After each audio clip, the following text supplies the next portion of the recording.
Andy Puzder is with us now.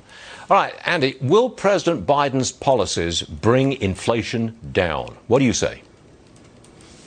No, they will just exacerbate inflation. He can't bring it down.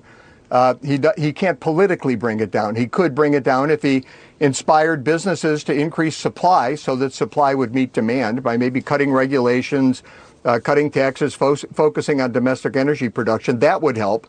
Or if he stopped this, the government largesse, the government handing out all these dollars, but now he wants to even forgive student debt, which Larry Summers came out and said would put $100 billion into the economy, which is exactly the wrong policy. So, no, his policies will have just the opposite effect. We're in for inflation for quite a while. We've got inflation at roughly 7% at the consumer level now. Could it get to 10%, do you think? It's already at 10% at the wholesale level. Yeah, it was 9.7% last year. The producer price index. And in January and February, and that was a record, 9.7. This 10% was January and February, the producer price index. So wholesale prices already up 10%. That's a pretty good indicator of where retail prices are going to go. So do you see stagflation in the future? We're going to get inflation, you say. How about a slowing of the economy at the same time?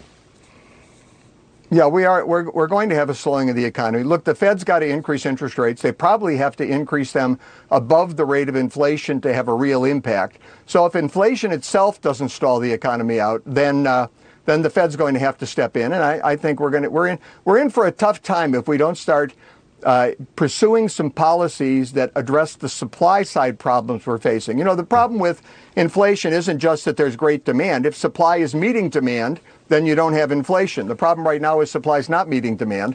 So we can either increase supply, which isn't painful, or we can decrease demand, which is painful. And the Biden policies are putting us in a position where our only alternative is to decrease demand. Oh, dear. That's not a very bright outlook, but there you go.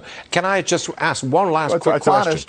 Yeah, you were in the restaurant business, and that was your career.